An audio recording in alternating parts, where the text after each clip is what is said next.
নমস্কাৰ আপোনালোক সকলোকে পুনৰবাৰ টিকে মাইণ্ডৰ অন্য এটা ৰাতিপুৱাৰ ধামাকাদাৰ খবৰলৈ স্বাগতম জনাইছোঁ। অন্য দিনাৰ দৰে আজিও আপোনালোকৰ বাবে দিনটোৰ কেইবাটাও গুৰুত্বপূৰ্ণ খবৰ লৈ আহিছোঁ। ভিডিঅ'টো প্ৰথমৰ পৰা শেষলৈকে চাই থাকিব। আজিৰ খবৰকেইটা আৰম্ভ কৰাৰ আগতেই আপোনালোক সকলোকে সৰুকৈ এটা ৰিকুৱেষ্ট, যদি খবৰকেইটা চাই ভাল লাগে লাইক এটা কৰিবলৈ কিন্তু নাপাহৰিব। আজি নৱেম্বৰৰ 1 তাৰিখ, আজি নৱেম্বৰ মাহৰ প্ৰথমটো খবৰ। তো সম্পূৰ্ণকৈ চাব। ৰৈ ৰৈ বিনালে চিনেমাখনৰ ওপৰত কেইবাটাও গুৰুত্বপূৰ্ণ খবৰ ওলাই পৰিছে। আগবাঢ়িছোঁ আজিৰ প্ৰথম খবৰটোৰ ফালে। প্ৰথম খবৰটো ওলাইছে ৰৈ ৰৈ বিনালে চিনেমাখনৰ ওপৰত। অসমৰ মুখ্যমন্ত্ৰী ডক্টৰ হিমন্ত বিশ্ব শৰ্মাদেৱে কৈছে যে অসমৰ প্ৰত্যেকজন বিধায়ক বা প্ৰত্যেকজন MLA ৰৈ ৰৈ বিনালে চিনেমাখন চাবগে। মন্ত্ৰী হিমন্ত বিশ্ব শৰ্মাদেৱে কৈছে যে মই যদি ৰৈ ৰৈ বিনালে চিনেমাখন চাবলৈ যাওঁ এতিয়াই, তো মই চিনেমাখন চাবলৈ গ'লে গোটেই চিনেমা হলটো বুক কৰিব লাগিব, বেলেগ দৰ্শকে চাব নোৱাৰিব। কাৰণ মই যোৱাৰ লগে লগে মোৰ লগত 26 জনকৈ চিকিউৰিটি গাৰ্ড যাব। সেয়াই নহয়, তাৰ লগতে মোৰ সতীৰ্থসকল যাব। তো মই যদি যাওঁগে, মোৰ লগত বাকী মানুহবিলাকে ৰৈ ৰৈ বিনালে চিনেমা চাব নোৱাৰিব। যাৰ কাৰণে নেকি মই কেইদিনমান পাছত যাম, এসপ্তাহ 10 দিন পাছত যাম, লাহেকৈ স্পেচিয়েল স্ক্ৰিনিং কৰি মই ৰৈ ৰৈ বিনালে ফিল্মখন চাম বুলি জনাইছে মন্ত্ৰী হিমন্ত বিশ্ব শৰ্মাদেৱে। তো মন্ত্ৰী হিমন্ত বিশ্ব শৰ্মাদেৱেও বেয়া কথা কোৱা নাই, কাৰণ এতিয়া ৰৈ ৰৈ বিনালে চিনেমাখন চাবৰ কাৰণে হেতা ওপৰা লগাইছে মানুহে। গতিকে তেনে অৱস্থাত যদি মন্ত্ৰী হিমন্ত বিশ্ব শৰ্মাদেৱে এতিয়া গুচি যায়, তো তেখেতৰ প্ৰট'কলৰ কথা আছে। তো তেখেতে যোৱাৰ লগে লগে গোটেই চিনেমা হলটো তেখেতৰ নামতে বুক কৰিব লাগিব, আৰু তেখেতৰ নামত বুক কৰাৰ লগে লগে বেলেগে চিনেমা চাব নোৱাৰিব। আৰু সেইকাৰণে মন্ত্ৰী হিমন্ত বিশ্ব শৰ্মাদেৱে কৈছে যে মই লাহেকৈ চামগৈ, এসপ্তাহ 10 দিনৰ পাছত আপোনালোকে আগতীয়াকৈ চাই লওক, ময়ো চাম, মোৰ MLA মোৰ বন্ধুবৰ্গ যিমান আছে চবকে দেখুৱাম। গৌৰৱ গগৈ হৈছে পাকিস্তানৰ এজন এজেণ্ট, পাক্কা তেখেত এজন পাকিস্তানৰ এজেণ্ট। গৌৰৱ গগৈ যে পাকিস্তানৰ এজন এজেণ্ট মোৰ ওচৰত সকলো প্ৰমাণ আছে। এই কথা মই কোৱা নাই, এই কথা অসমৰ মুখ্যমন্ত্ৰী ডক্টৰ হিমন্ত বিশ্ব শৰ্মাদেৱে কৈছে। মন্ত্ৰী হিমন্ত বিশ্ব শৰ্মাদেৱে কৈছে গৌৰৱ গগৈ খাটি পাকিস্তানী এজেণ্ট, মোৰ ওচৰত প্ৰমাণ আছে। গৌৰৱ গগৈৰ সাহস আছে যদি মোৰ ওপৰত মানহানিৰ কেছ দিয়ক। গৌৰৱ গগৈৰ পাকিস্তানৰ লগত সম্পৰ্কৰ ক্ষেত্ৰত মুখ্যমন্ত্ৰী হিমন্ত বিশ্ব শৰ্মাদেৱে কৰিলে গুৰুত্বপূৰ্ণ মন্তব্য। মন্ত্ৰী হিমন্ত বিশ্ব শৰ্মাদেৱে বহু দিনৰে পৰা গৌৰৱ গগৈ ডাঙৰীয়াৰ যে পাকিস্তানৰ সৈতে সম্পৰ্ক আছে, সেই সম্পৰ্কে তেখেতে উল্লেখ কৰি আহিছে। মন্ত্ৰী হিমন্ত বিশ্ব শৰ্মাদেৱে গৌৰৱ গগৈৰ সৈতে থকা পাকিস্তানৰ লিংকৰ ওপৰত SITও গঠন কৰিছিলে। কিন্তু সেই SITয়ে কি প্ৰতিবেদন দাখিল কৰিলে, সেই প্ৰতিবেদন এতিয়ালৈকে ৰাজহুৱা কৰা নাই। কিন্তু মন্ত্ৰী হিমন্ত বিশ্ব শৰ্মাদেৱে কৈছে যে 100% চিয়'ৰ গৌৰৱ গগৈ এজন পাকিস্তানী এজেণ্ট, তেখেতৰ ওচৰত সকলো প্ৰমাণ আছে। যদি এইটো মিছা বুলি ভাবে গৌৰৱ গগৈয়ে, তেনেহ'লে মন্ত্ৰী হিমন্ত বিশ্ব শৰ্মাদেৱৰ ওপৰত মানহানিৰ গোচৰ ৰুজু কৰি দিয়ক। এতিয়া মন্ত্ৰী হিমন্ত বিশ্ব শৰ্মাদেৱক ক'ব বিচাৰোঁ, যদি আপোনাৰ ওচৰত প্ৰমাণ আছেই, তেখেতক ৰাষ্ট্ৰদ্ৰোহত এৰেষ্ট কৰক প্ৰথম কথা, নতুবা তেখেতক ভাৰতৰ পৰা পঠাই দিয়ক। আৰু আপুনি যদি জানি বুজিও তেখেতক ৰক্ষণাবেক্ষণ দি আছে, তেন্তে আপুনিও দায়ী, আপুনিও ইয়াৰ ওপৰত জবাবদিহি হ'ব। কোনোবা এজন ব্যক্তিয়ে যেনিবা চুৰ কৰিলে আৰু আপুনি যেনিবা গম পালে যে তেখেতে চুৰ কৰিছে বুলি, তেখেতক ৰক্ষণাবেক্ষণ দিয়া মানে আপুনিও সেই অপৰাধৰ লগত জড়িত থকা। গতিকে এনেকুৱা কাম নকৰিব। আপুনি জনা বুজা মানুহ, যদি গৌৰৱ গগৈৰ সঁচাকৈয়ে পাকিস্তানৰ সৈতে লিংক আছে, পাকিস্তানৰ যদি এজেণ্ট হয় সঁচাকৈয়ে, তেন্তে আপুনি তেখেতক এতিয়া এৰেষ্ট কৰক, জেলত ভৰাই ৰাখক ৰাষ্ট্ৰদ্ৰোহৰ অপৰাধত। তাত কোনোৱেও আপোনাক এটাও শব্দ প্ৰকাশ নকৰে বা এটাও ৱৰ্ড নকয়, যদি প্ৰকৃততে প্ৰমাণ আছে। আৰু যদি প্ৰকৃততে প্ৰমাণ নাই, তেনেহ'লে এনেই মোৰ মতে মানুহৰ মাজত বিভ্ৰান্তি সৃষ্টি কৰিব নালাগে। আগবাঢ়িছোঁ ইয়াৰ পাছৰটো খবৰ ফালে। ইয়াৰ পাছৰ খবৰটো ওলাইছে বিশিষ্ট বাঁহী বাদক দীপক শৰ্মাৰ ওপৰত। খবৰ ওলাই পৰিছে বিশিষ্ট বাঁহী বাদক দীপক শৰ্মাৰ স্বাস্থ্যৰ অৱস্থা অতি সংকটজনক। চেন্নাইৰ এখন হস্পিটেলত চিকিৎসাধীন হৈ আছে দীপক শৰ্মা। শিল্পীগৰাকীৰ বাবে সকলোৱে প্ৰাৰ্থনা কৰক। তেখেতক চেন্নাইলৈ বুলি লৈ যোৱা হৈছিলে উন্নতমানৰ চিকিৎসা কৰিবৰ কাৰণে। অসমৰ মুখ্যমন্ত্ৰী ডক্টৰ হিমন্ত বিশ্ব শৰ্মাদেৱে সাহায্য পুঁজিৰ পৰা 5 লাখ টকা দিছিলে। তাৰ উপৰিও এটা নিউজ চেনেলৰ ব্যক্তিগত মালিকেও 5 লাখ টকা দিছিলে। বহুলোকে সহায় কৰিছে দীপক শৰ্মাক। তেখেতক লৈ যোৱা হৈছিলে চেন্নাইলৈ বুলি চিকিৎসা কৰিবৰ কাৰণে। কিন্তু খবৰ ওলাই পৰিছে তেখেত সংকটজনক অৱস্থাত আছে। আপোনালোকে প্ৰে কৰক যাতে তেখেত খুব সোনকালে সুস্থ হৈ ঘূৰি আহে। আগবাঢ়িছোঁ ইয়াৰ পাছৰটো খবৰ ফালে। ছিংগাপুৰৰ পৰা আহি গ'ল আমাৰ অসমৰ SITৰ হাতলে ৰিপৰ্টছ ছিংগাপুৰে পঠালে ৰিপৰ্ট এতিয়া SITৰ টিমলৈ বুলি SITৰ টিমৰ হাতত আহি পৰিছে ছিংগাপুৰৰ জুবিনদাৰ হত্যাকাণ্ডৰ ৰিপৰ্ট মন্ত্ৰী হিমন্ত বিশ্ব শৰ্মাদেৱে কৈছে যে সকলোৱে অনলাইনত জুবিনদাৰ ন্যায়ৰ বাবে যুঁজ দি আছে সকলোৱে #JusticeForJubin লিখি আছে এতিয়া #JusticeForJubin লিখিলেইতো নহব তো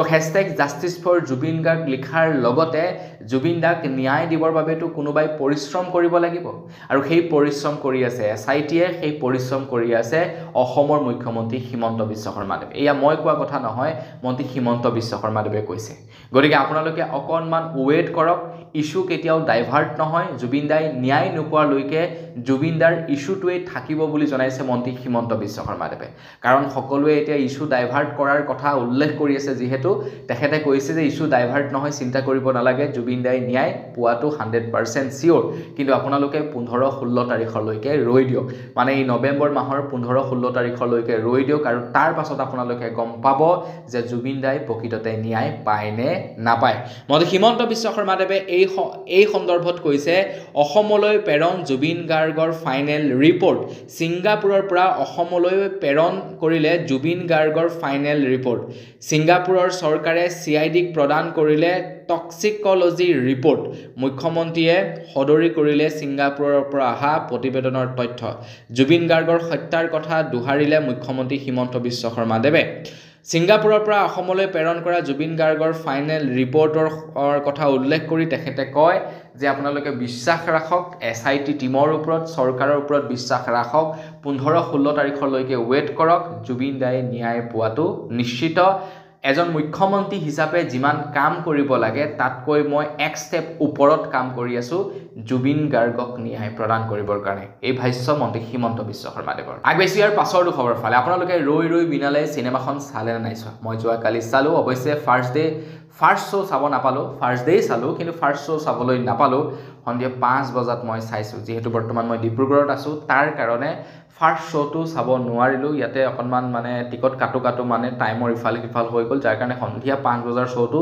চাব লগা হ'ল আপোনালোকে চালে নে নাই চোৱা কমেণ্ট ছেকশ্যনত জনাব এটা খবৰটো হৈছে এনে ধৰণৰ বহু লোককে দেখিছোঁ ফেচবুকত তেওঁলোকে টিকটটো কাটি ফেচবুকত তেওঁলোকৰ টিকটবিলাক ডাইৰেক্টলি শ্বেয়াৰ কৰি দিছে আপোনালোক সকলোকে এটা সৰুকৈ ৰিকুৱেষ্ট আপোনালোকে টিকটসমূহ এনেকৈ শ্বেয়াৰ নকৰিব মই যোৱাকালি এটা স্ক্ৰীনশ্বট দেখা পাইছোঁ য'ত তেখেতলোকে টিকটটো শ্বেয়াৰ কৰি দিছে 31 তাৰিখৰ 8 বজাৰ তেখেতৰ শ্ব' আছিলে তেখেতে QR কোড সহ বুকিং ID সহ সিট নাম্বাৰ সহ গোটেই টিকটটোকে আপলোড কৰি দিছে আৰু তেখেতে টিকটটো আপলোড কৰিছে এদিন দুদিন পূৰ্বতে মানে সেই চিনেমাখন চোৱাৰ পাছত আপলোড কৰা নাই আগতীয়াকৈ আপলোড কৰি দিছে এতিয়া সমস্যাটো ক'ত আপুনি যেতিয়া নেকি টিকেটটো বুকিং কৰিলে বুকিং কৰাৰ স্ক্ৰীনশ্বটটো যেতিয়া নেকি আপুনি দি দিলে আপোনালোকে কোনোবাই আগত গৈ আপোনাৰ টিকটটো দেখুৱাই চিনেমা হলত সোমাই যাব পাৰে গতিকে সেই ভুলটো আপোনালোকে নকৰিব ঠিক আছে আপোনালোকে সেই ভুলটো নকৰিব নহলে বিপদত পৰিব পাৰে কিন্তু এইটো কথা মনত ৰাখিব গতিকে আপোনালোকে যেতিয়া নেকি মানে টিকট কাটে টিকটটো শ্বেয়াৰ কৰিছে ভাল কথা আপোনালোকে দেখাবৰ কাৰণে টিকটটো যেনিবা শ্বেয়াৰ কৰিছে কিন্তু সেই টিকটটো আপোনালোকে কিছু প্ৰয়োজনীয় যিবিলাক নেকি মানে নাম্বাৰ বিশেষকৈ QR কোডটো বুকিং ID সিট নাম্বাৰ এইবিলাক মানে অলপমান হাইড কৰিহে শ্বেয়াৰ কৰিব আগবেছি ইয়াৰ পাছৰ খবৰ ফালে ইয়াৰ পাছৰ খবৰটো ওলাই পৰিছে ৰৈ ৰৈ বিনালে ফিল্মখনৰ ওপৰত ৰৈ ৰৈ বিনালে ফিল্মখনৰ পৰিচালক ৰাজেশ ভূঞাই ঘোষণা কৰিছে যে ৰৈ ৰৈ বিনালে ফিল্মখন মুক্তি দিয়া হ'ব OTT প্লেটফৰ্মত আপোনালোকে চিনেমা হলতো চাবলৈ পাবই তাৰ লগতে আপোনালোকে OTT প্লেটফৰ্মতো চাবলৈ পাব আমাৰ অসমীয়া ফিল্ম এতিয়ালৈকে OTT প্লেটফৰ্মত আপলোড হোৱা নাই বা OTT প্লেটফৰ্মে এতিয়ালৈকে অসমীয়া চিনেমা ক্ৰয় কৰা নাই যেনে আমাৰ অসমত বহুতো তেনেকুৱা অসমীয়া ফিল্ম ৰিলিজ হৈ গৈছে কিন্তু সেই ফিল্মবিলাকক এতিয়ালৈকে OTT প্লেটফৰ্মে কিনা নাই কিন্তু প্ৰথমবাৰৰ বাবে OTT প্লেটফৰ্মত যাব বা OTT প্লেটফৰ্মত আপলোড হ'ব ৰৈ ৰৈ বিনালে তো মানে আমাৰ কাৰণে এটা প্ৰাউড মোমেন্ট তো এই ফিল্মখনে যদিহে OTT প্লেটফৰ্মতো মানে খুব ভাল পাৰফৰমেন্স কৰিব পাৰে তেনেহলে নেক্সট আমাৰ অসমীয়া যিমান বিলাক ফিল্ম আছে অসমীয়া ফিল্ম বিলাকৰ কাৰণে ভাল হ'ব তেতিয়া OTT প্লেটফৰ্মৰ মালিকসকলে সাহস কৰিব অসমীয়া ফিল্ম ক্ৰয় কৰি চাবৰ কাৰণে মই সকলোকে ৰিকুৱেষ্ট কৰিম আপোনালোকে সিনেমা হলতো চাবই তাৰ লগতে OTT প্লেটফৰ্মতো চাব তেতিয়া আমাৰ অসমীয়া ফিল্ম ইণ্ডাষ্ট্ৰি আৰু আগবাঢ়ি যাব আগবেছি ইয়াৰ পাছৰটো খবৰ ফালে জুবিনদাৰ ৰৈ ৰৈ বিনালে ফিল্মখনক লৈ আপোনালোকলৈ এটা সৰু ৰিকুৱেষ্ট আপোনালোকে পৰাপক্ষত ৰৈ ৰৈ বিনালে সিনেমাখনৰ ভিডিঅ' ক্লিপ আপলোড নকৰিব ফেচবুকত বা সোশ্যাল মিডিয়াত কিয়নো এটা বৃহৎ টিম বৰ্তমান সময়ত গঠন হৈছে জুবিন অনুৰাগীৰ যিসকলে চুকা নজৰ দি আছে Facebook WhatsApp Instagram YouTube channel বিলাকৰ ওপৰত জুনে জুবিনদাৰ ফিল্মখনৰ ক্লিপ আপলোড কৰিব তেওঁলোকৰ ওপৰত কুইকলি একশন লোৱা হ'ব খবৰ লোৱা অনুসৰি যোৱাকালি ৰৈ ৰৈ বিনালে সিনেমাখনৰ ভিডিঅ' ফুটেজ আপলোড কৰাৰ বাবে প্ৰায় 700ৰো অধিক চেনেল ডিলিট কৰিছে আৰু 300ৰো অধিক প্ৰফাইল ব্লক কৰিছে বুলি খবৰ ওলাই পৰিছে গতিকে এই কামটো আপোনালোকে নকৰিব বাৰে বাৰে আপোনালোকক কৈ আছে বিভিন্নজন লোকে সকলোৱে ৰিকুৱেষ্ট কৰি আছে যে আপোনালোকে ৰৈ ৰৈ বিনালে ফিল্মখন মানে আপোনালোকে ৰেকৰ্ড নকৰিব ইনফেক্ট আপোনালোকে ফিল্মখনৰ সম্পৰ্কে নকব আপোনালোকে বিশ্বাস কৰে না নকৰে নাজানো মই এতিয়ালৈকে ঘৰৰ মানুহক কোৱা নাই যে ৰৈ ৰৈ বিনালে ফিল্মখন কাহিনী ভাগ কি কেনেকুৱা হৈছে একো কোৱা নাই মই কৈছো যে তহঁতক লৈ যাম চাবৰ কাৰণে তহঁতে চাবিগে তাৰ পাছত নিজে চাই লবি মই কাহিনী ভাগ কৈ নিদো কৈ দিলে মানে কি হ'ব মানে তহঁতে আগতেই গম পাই যাবি ন তো এটা বিশেষ মানে সাৰপ্ৰাইজ আছে ফিল্মখনত তো সেই সাৰপ্ৰাইজটো তহঁতে তেতিয়াহে তাত মজাটো ল'ব পাৰিবি গতিকে তাত গৈ ডাইৰেক্ট চাবি তো আপোনালোকেও পৰাপক্ষত কাহিনীটো কাকো নকব পইচা নাই লৈ যা পইচা যা ফিল্মখন চায়া তাৰ পাছত কবি এনেকৈ মানে অৰা এটা দেখাই দিব আপোনালোকে আগবেছি ইয়াৰ পাছৰটো খবৰ ফালে ৰৈ ৰৈ বিনালে ফিল্মখনৰ এটা ফেক্ট আছে আপোনালোকে বাৰু জানেনে ৰৈ ৰৈ বিনালে ফিল্মখন আপোনালোকে আজি 2025 চনত চাইছে কিন্তু ৰৈ ৰৈ বিনালে ফিল্মখন আজিৰ পৰা 19 বছৰ পূৰ্বেই পৰিকল্পনা কৰিছিলে জুবিন গাৰ্গে 19 বছৰৰ পূৰ্বেই পৰিকল্পনা কৰিছে আৰু 19 বছৰে তেখেতে বুকুত হাসি ৰখা এটা সপোন 2025 চনত গৈ স্ক্ৰিনত আপোনালোকে দেখিবলৈ পাইছে এই কথাটো বাৰু আপোনালোকে আগত গম পাইছিল নে নাই পোৱা কমেন্ট সেকশনত জনাব বাৰু যি কি নহওক গম পাওক বা নাপাওক ৰৈ ৰৈ বিনালে ফিল্মখনৰ ওপৰত খবৰ লাই পৰিছে সমগ্ৰ দেশৰ 800 স্ক্ৰিনত এতিয়া হাউসফুল হৈছে ৰৈ ৰৈ বিনালে কি অসম কি বেংগলোৰ হায়দৰাবাদ প্ৰত্যেকতে ৰৈ ৰৈ বিনালে সিনেমাখন চলিছে দেশৰ 19খন চহৰত চলি আছে জুবিন গাৰ্গৰ এই ফিল্মখন ৰৈ ৰৈ বিনালে ফিল্মখন বৰ্তমান সময়ত 3G 4G 5G চলি আছে গোটেই পৃথিৱীতে আমাৰ অসমত চলি আছে কি ZG জুবিন গাৰ্গ তো জুবিনদাৰ হৈ লাইক এটা কৰি থৈ যাব আগবেছিয়াৰ পাছৰটো খবৰ ফালে সকলোৱে জুবিনদাৰ ফিল্ম ৰৈ ৰৈ বিনালে ফিল্মখনৰ ভিডিঅ' ক্লিপসমূহ ফেচবুকত শ্বেয়াৰ কৰিবলৈ মানা কৰি আছে সকলোৱে ৰিকুৱেষ্ট কৰিছে যে আপোনালোকে ৰৈ ৰৈ বিনালে সিনেমাখনৰ ক্লিপসমূহ আপলোড নকৰিব কিন্তু এগৰাকী জ্ঞানী দলে নামৰ ছোৱালীয়ে তেখেতে কি কৰিছে ডাইৰেক্টলি ফেচবুক লাইভ কৰি দিলে জুবিনদাৰ ফিল্মখন ডাইৰেক্টলি ফেচবুক লাইভ কৰিলে জ্ঞানী দলে নামৰ এগৰাকী যুৱতীয়ে তো চাওকচোন বাৰু বাৰে বাৰে কৈ থকাৰ পাছতো এই কামবিলাক কিয় কৰে এই কন্টেন্ট ক্ৰিয়েচনটোৱে মানুহক পাগলা কৰি মাৰিছে এই কন্টেন্ট ক্ৰিয়েচন কন্টেন্ট ক্ৰিয়েটৰ এই বস্তুটোৱে মানুহক মানে পাগলা কৰি দিছে মুঠৰ ওপৰত ভিউজ লাগে ভাইৰেল হ'ব লাগে ইমান যদি ভিউজ লাগে মানে তহঁতক এটা কাম কৰি মোৰ ওচৰত মই প্ৰমোট কৰি দিম ফ্ৰীকে আগবেছিয়াৰ পাছৰটো খবৰ ফালে আহি আছে বিহাৰৰ নিৰ্বাচন বিহাৰত উপস্থিত হৈছে ভাৰতৰ প্ৰধানমন্ত্ৰী নৰেন্দ্ৰ মোদী ডাঙৰীয়া বিহাৰত উপস্থিত হৈ ভাৰতৰ প্ৰধানমন্ত্ৰী নৰেন্দ্ৰ মোদী ডাঙৰীয়া দেৱে ঘোষণা কৰিছে যে বিহাৰৰ কৃষকক বছৰি 9000 টকাকৈ সাহায্য প্ৰদান কৰিব 1 কোটি নিবনুৱাক চাকৰি প্ৰদান কৰিব 10টা বিমান বন্দৰ স্থাপন কৰিব বুলি জনাইছে ভাৰতৰ প্ৰধানমন্ত্ৰী নৰেন্দ্ৰ মোদী ডাঙৰীয়াই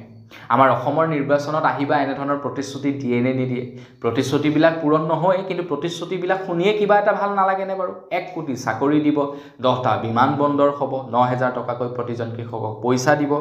এইবিলাক শুনিয়ে কিবা এটা ভাল লাগে দিয়কচোন তো আমাৰ অসমৰ লৈ যদি আহে বিৰাট ভাল পাম অসমৰ নিৰ্বাচনত যদি আহে বহুত বেছি ভাল পাম আৰু এনে ধৰণৰ যদি প্ৰতিশ্ৰুতিবিলাক দিয়ে হেতু ভাল পাম আৰু যদি পূৰণ কৰি দিয়ে তেতিয়া আৰু বহুত বেছি ভাল পাম আগবেছি ইয়াৰ পাছৰটো খবৰ ফালে বৰ্তমান সময়ত খুব চৰ্চাত থকা এখন গাড়ী জি ৱেগন ক্ৰয় কৰিলে এজন খেতিয়কে বিৰাট আচৰিত লাগিছে নহয় নে আপোনালোকে হয়তো ক'ব খেতিয়কে গাড়ী কিনাত কি ডাঙৰ কথাটো কিন্তু গাড়ীখনৰ প্ৰাইচটো শুনিলে আপোনালোকে আচৰিত হ'ব গাড়ীখনৰ প্ৰাইচ হৈছে প্ৰায় 3 কোটি টকাৰ এখন গাড়ী ক্ৰয় কৰিছে এজন খেতিয়কে আৰু তেখেতে হেনো এতিয়া সেই জি ৱেগন গাড়ীখন লৈ বোলে খেতি কৰিবলৈ যাব এজন খেতিয়কে মেবি তেখেত পাঞ্জাবৰ হয় তেখেত খেতিয়কজন তো পাঞ্জাবৰ এজন খেতিয়কে G-Wagon ক্ৰয় কৰিছে মানে খেতি কৰিবলৈ যাবৰ কাৰণে খৰচা কৰিছে 3 কোটি টকা দেখিছে কেনেকুৱা তামাম খেতিয়ক আগবাইছো ইয়াৰ পাছৰটো খবৰ ফালে জুবিন দাক ৰখা হ'ল সোণাপুৰত এতিয়া সোণাপুৰৰ ওচৰৰ ৰাইজে এটা অভিযোগ উত্থাপিত কৰিছে এটো কিমান দূৰ সঁচা নাজানো কিন্তু এটা অভিযোগ উত্থাপিত কৰিছে জুবিন দাৰ ক্ষেত্ৰৰ ওচৰত বা জুবিন সমাধি ক্ষেত্ৰৰ ওচৰত অশোক সিংঘালৰ বোলে মাটি আছে প্ৰায় 20-30 বিঘা মাটি আছে বুলি এতিয়া একাংশ ৰাইজে দাবী উত্থাপন কৰিছে এটো কিমান দূৰ হয়তো নাজানো কিন্তু এই সম্পৰ্কত আজিৰ পৰা কিছুদিন পূৰ্বে বহু লোকে এনে ধৰণৰ বাতৰি প্ৰচাৰ কৰিছিল যে জুবিন ক্ষেত্ৰৰ ওচৰত কিছু পলিটিচিয়ানৰ মাটি আছে বুলি কিন্তু এতিয়া স্থানীয় ৰাইজে কৈছে যে এই মাটি দখলত আছে স্থানীয় ৰাইজে কৈছে জুবিন ক্ষেত্ৰৰ ওচৰত জনজাতীয় বেল্টৰ মাটি অশোক সিংঘাল ডাঙৰীয়া দেৱে দখল কৰি আছে বুলি জুবিন ক্ষেত্ৰৰ ওচৰ চুবুৰীয়া ৰাইজে কৈছে প্ৰায় 25 পৰা 30 বিঘা মাটি জুবিন ক্ষেত্ৰৰ নিচেই কাষতে অশোক সিংঘাল ডাঙৰীয়াই সেই মাটিখিনি দখল কৰি আছে আৰু যিখিনি মাটিত অশোক সিংঘাল ডাঙৰীয়াই এতিয়া মানে কিবা প্ৰজেক্ট হাতত লৈছে বুলি খবৰ ওলাই পৰিছে দেখিছে পলিটিক্স নকৰিবা বন্ধু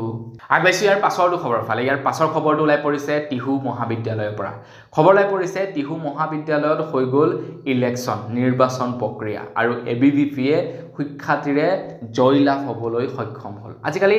বিদ্যালয় মহাবিদ্যালয়বিলাকৰ নিৰ্বাচনতো এনেকুৱা ধৰণৰ এবিভিপি কৃষক মুক্তি সংগ্ৰাম সমিতি ছাত্ৰ মুক্তি সংগ্ৰাম সমিতি ছাত্ৰ সন্থা এইবিলাক সোমাই গ'ল আমি যেতিয়া পঢ়ি আছিলোঁ তেতিয়া এই বস্তুবিলাক নাছিলে এবিভিপি ছাত্ৰ সন্থা ছাত্ৰ মুক্তি সংগ্ৰাম সমিতি এই বস্তুবিলাক নাছিলে নিৰ্বাচন হয় আৰু কোনোবা এজন উঠে সবে সাপোৰ্ট কৰে জিকাই থাকে এনেকুৱা আছিল আমাৰ দিনৰ নিৰ্বাচন প্ৰক্ৰিয়া কিন্তু আজিকালি ডাইৰেক্ট পলিটিক্স হৈ গৈছে গোটেই মানে বিদ্যালয়ৰ নিৰ্বাচনবিলাকো এটা টিহু মহাবিদ্যালয়ৰ পৰা খবৰ ওলাইছে টিহু মহাবিদ্যালয়ত এবিভিপিয়ে জিকাৰ ফলত উদ্ভণ্ডালি কৰিছে কেনেকৈ গেটৰ ওপৰত উঠি তেওঁলোকৰ ফ্ল্যাগ উত্তোলন কৰিছে চাওক এতিয়া তেওঁলোকক যদি এক বেট লগাই ন প্ৰিন্সিপালে আহি কালিলৈ ধৰ্ণাত বহি যাব সবে প্ৰিন্সিপালক আপোনাৰ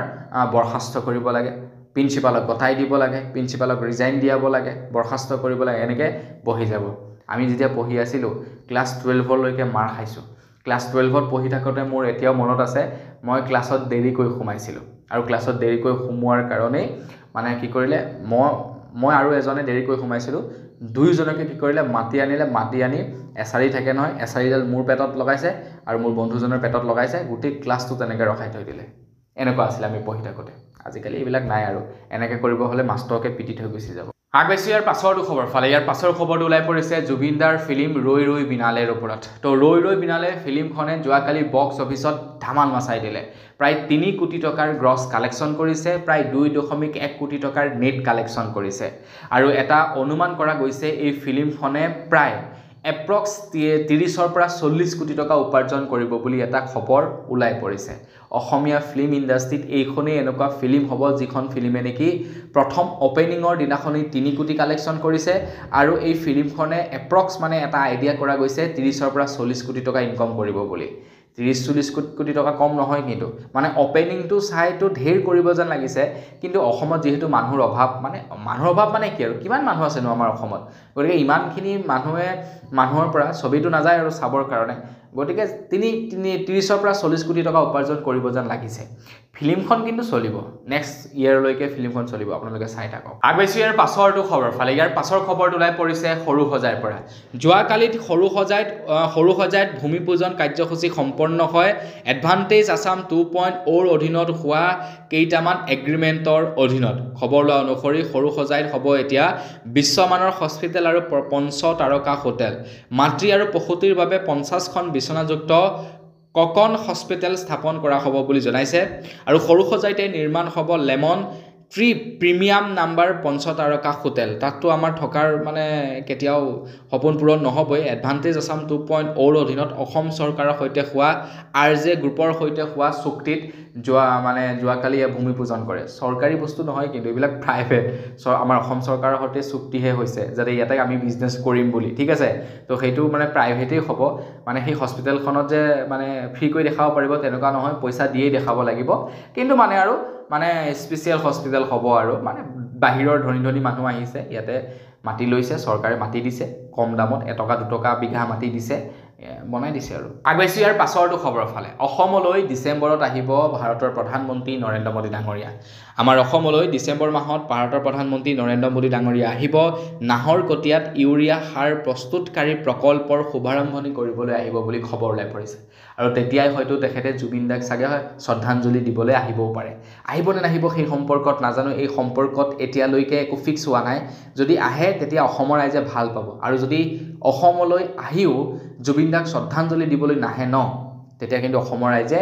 বিজেপিক খুদাই নেৰিব ২৬ৰ নিৰ্বাচনত আগবেছি ইয়াৰ পাছৰটো খবৰ ফালে ইয়াৰ পাছৰ খবৰটো ওলাই পৰিছে সোণাপুৰৰ জুবিন ক্ষেত্ৰৰ পৰা যোৱাকালি সোণাপুৰৰ জুবিন ক্ষেত্ৰত কেইবাশ মহিলাই উপস্থিত হৈ প্ৰতিবাদ সাব্যস্ত কৰে মহিলাসকলে কৈছে আমাক তেল নালাগে আমাক অৰুণোদয় আঁচনিৰ ধন নালাগে আমাক লাগে জুবিনদাৰ ন্যায় আপোনালোকে সেই বুলি নকব তেল নালাগে আপোনাৰ অৰুণোদয় আঁচনি নালাগে না আমাক সেই অৰুণোদয় আঁচনি বেলেগ চেপ্টাৰ আৰু জুবিনদাৰ ন্যায় বেলেগ চেপ্টাৰ আপোনালোকে সামান্য অৰুণোদয় আঁচনিখনৰ লগত জুবিনদাক কিয় মিলাইছে মই সেইটো বুজি পোৱা নাই সামান্য তেলখনৰ লগত জুবিনদাক কিয় মিলাইছে সেইটো বুজি পোৱা নাই জুবিনদাৰ চেপ্টাৰটো বেলেগ এইফালে তেলৰ চেপ্টাৰটো বেলেগ অৰুণোদয় আঁচনিৰ চেপ্টাৰটো বেলেগ মুঠতে আমাক চৰকাৰী আঁচনি লাগিব সেইটো পাছৰ কথা কাৰণ চৰকাৰে নিজৰ পকেটৰ পৰা দিয়া নাই সেই টকা আমাৰ টেক্সৰ টকা গতিকে আমাক ন্যায়টো লাগিবই কিন্তু আমাক চৰকাৰী আঁচনিটো লাগিবই কিন্তু তাৰ লগতে আমাক ন্যায় ফাৰ্ষ্টত লাগিব সেইটোহে আপোনালোকৰ মানে মেইন মূল মন্ত্ৰ হ'ব লাগে আগবাইছে একেবাৰে শেষৰটো খবৰ ফালে দুদিনীয়া কাৰ্যসূচীৰে লখিমপুৰলৈ আহিছে অসমৰ মুখ্যমন্ত্ৰী ডক্টৰ হিমন্ত বিশ্ব শৰ্মাদেৱে আৰু যোৱাকালিৰে পৰা লখিমপুৰত BSc নাৰ্ছিং কোৰ্চ আৰম্ভ হৈ গৈছে যোৱাকালিৰে পৰা লখিমপুৰত BSc নাৰ্ছিং কোৰ্চ আৰম্ভ হৈ গৈছে তাৰ লগতে লখিমপুৰ কেঞ্চাৰ কেয়াৰ চেণ্টাৰত প্ৰথমবাৰৰ বাবে পাঠ্যক্ৰম আৰম্ভ কৰিব নাৰ্ছিঙৰ হেয়াই নহয় তাৰ লগতে শুভাৰম্ভণি কৰিছে 190 কোটি টকীয়া সুপাৰ স্পেশালিটি হস্পিটেলৰ কাম মন্ত্ৰী হিমন্ত বিশ্ব শৰ্মাদেৱে ইয়াৰ কাম আৰম্ভ কৰি থৈ গৈছে ভূমিপূজন কৰি থৈ গৈছে 190 কোটি টকাৰ সুপাৰ স্পেশালিটি হস্পিটেলৰ কাম আৰম্ভ কৰিছে বাৰু ভালেই বনাইছে হস্পিটেলখন বেয়া বনোৱা নাই কিন্তু বনোৱা বেছি বছৰো হোৱা নাই আপোনাৰ 5 বছৰমান হৈছে নেকি 5-6 বছৰমান হৈছে হ'বলা হস্পিটেলখন লখিমপুৰ মেডিকেল হস্পিটেলখন কিন্তু অৱস্থা বৰ বেয়া হে ভিতৰ চুৰা বৰ লেতেৰা মানে বৰ জৰাজীৰ্ণ অৱস্থাত আছে তো মানৱ ডেকা ডাঙৰীয়া অলপমান ঠিকঠাক কৰক সেই পইচা পাতি অকণমান চৰকাৰৰ ফালৰ পৰা আনি পেলে মানে ভিতৰ চুৰা বহুত লেতেৰা হৈ আছে আপোনাৰ কালাৰ উঠি গৈছে কেতিয়াবা ভেকুৰে ধৰিছে সিলিংবিলাক ভেকুৰে ধৰিছে সোমাব নোৱাৰি দুৰ্গন্ধ তো এইবিলাক অকণমান ঠিক কৰাটো দৰকাৰ আছে তো বন্ধুবান্ধৱীসকল বছ আজি ভিডিঅ' জনাবলগীয়া খবৰ ইমানকেইটাই খবৰ কেইটা জানি কেনে পালে জনাব পুনৰ এটা লগ পোৱাৰ খাতিৰত বিদায় মাগিছোঁ ধন্যবাদ জয় অসম